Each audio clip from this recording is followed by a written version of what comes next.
Spectre has been on a roll lately, as we now have more firmwares ported over to the PS5. So the ROMHACK jailbreak now supports firmwares all the way up to 5.50, meaning that the latest jailbreakable firmware is no longer for .51. It's now 5.50 now. There are a couple of caveats to that. We don't have the hijacker yet to turn this into a proper jailbreak, so we need to make sure that that can actually be ported up to 5.50 before we can definitively say that. We do have like a jailbreak on 5.50, and there's a couple of other things in there as well. It started off here with the 2.x firmware being added just a couple of days ago. Then yesterday, we got the 1.x firmware also added to the project. And now you can see what the list looks like now. So we've got 3.x all the way up to 5.50.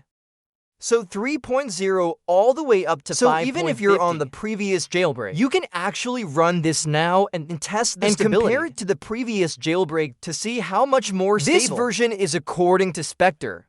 It's very stable on 1.x and 2.x, which I can confirm from running it on my 2.30 system.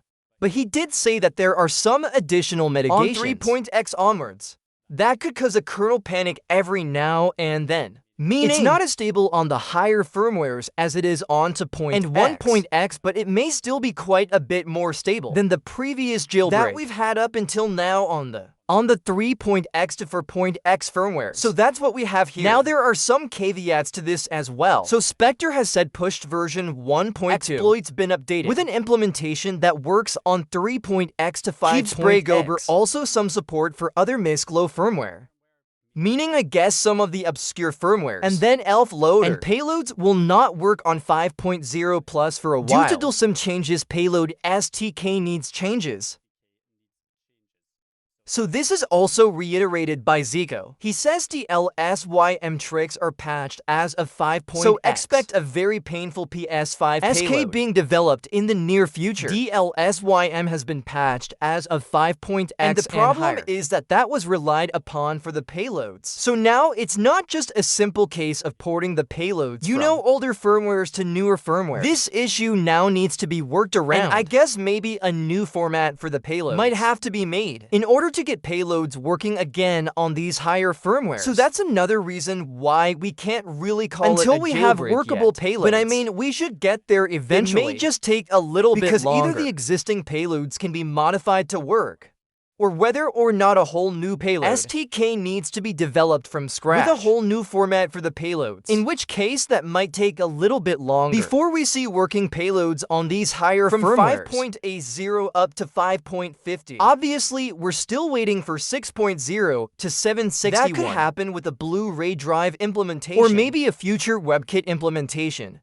But that is still definitely on the cards. It's just right now we have a working implementation up to 5.50. So once again, to run this on your system, if you've never run the exploit before, all you have to do is head on over to your system settings. Go down to System, go to System Software. System Software, Update and Settings. Disable Download. Update files automatically and install update files automatically. Make sure both of those are unchecked. Then you can connect up to your network. Go to Settings and go to Set up an Internet connection. And then from here, you can select Wi-Fi or wired. Go to Advanced Settings and then set a manual DNS server. And the DNS address you want to use is going to be Nomadic's and Nomadic's DNS is going to be 6 to DOT to 10DOT38. So enter that in as your primary DNS and then click OK. That will also block system updates as well. So once you have that enabled, you can then go onto the user guide and it should redirect you onto Echo Stretch's host. If it doesn't take you there straight away, all you have to do is log out and log back into and then your go to the user guide and you'll be able to get on there. Or if you're not able to use a custom DNS which can sometimes happen if your ISP blocks it, and you just get a blank page whenever you try to go to the user guide. You can set your DNS back to automatic again, and then go back on the regular user guide. And then you can navigate through the different pages on the regular user guide to get onto the Google search engine, and then search for the website manually. That way it takes a bit longer, but you can also use that method to get access to the exploit page. And then from there, you just want to search around and on the website, the ROMHACK option, wherever that is, and run Spectre's ROMHACK jailbreak.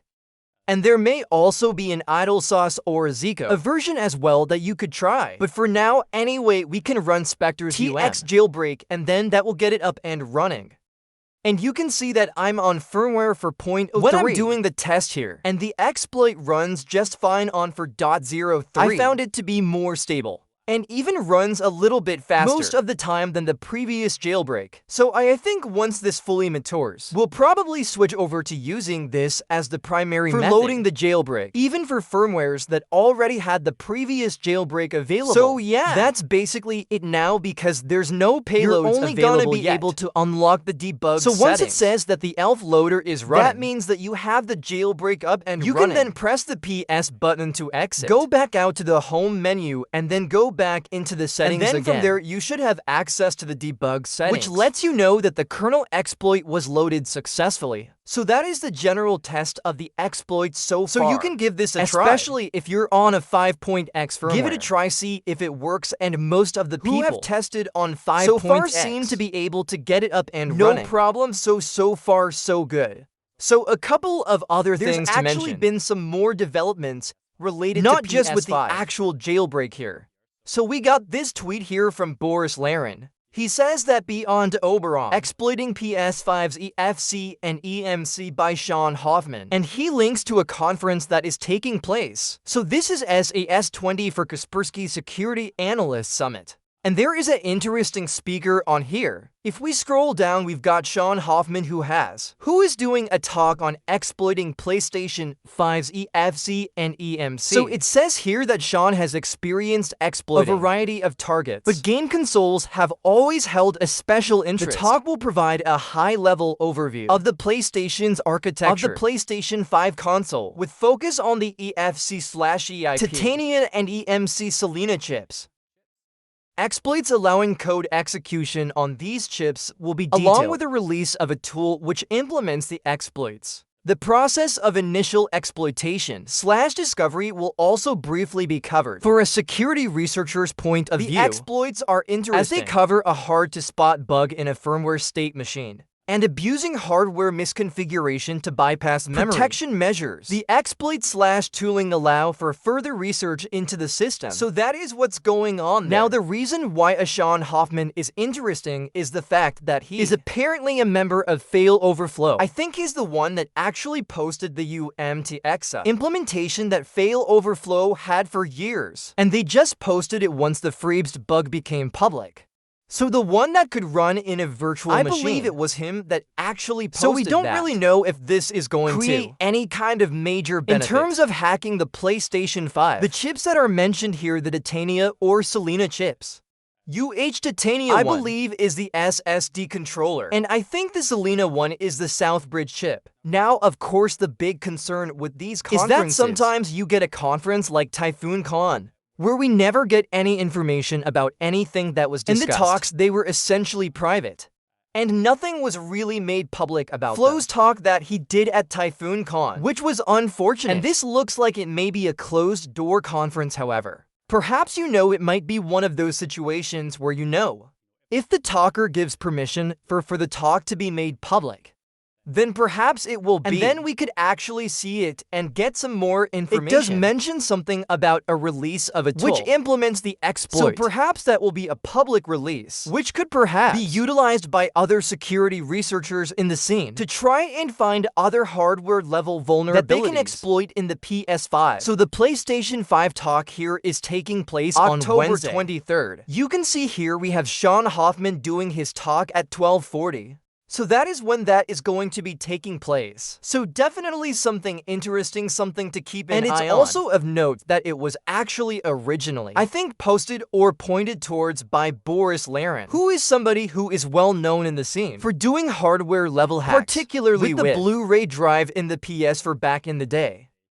In fact, he's actually had several bug bounty reports that have resulted in very high bounties, but they were never released. We've all presumed it had something to do with the Blu-ray drive in the PS4. Now, staying on the topic of conferences, we also have ROMHACK 2024. This is now coming up very soon, so September 28th. The Flow is going to be doing a talk on PlayStation 4 remote kernel exploitation. This is likely going to be the same talk he did back at Typhoon Con a few months ago, which never got released. So hopefully this one will get released. It looks like ROMHACK to post their talks to YouTube a while afterwards. So we'll likely get access to this talk at some point, and we're hoping that he might discuss the PS5 at least the viability of trying to implement the pwn exploit that recently got released for the PS4, which resulted in a new jailbreak for the PS4. We know the PS5 is also vulnerable to that exploit. Up to firmware 820.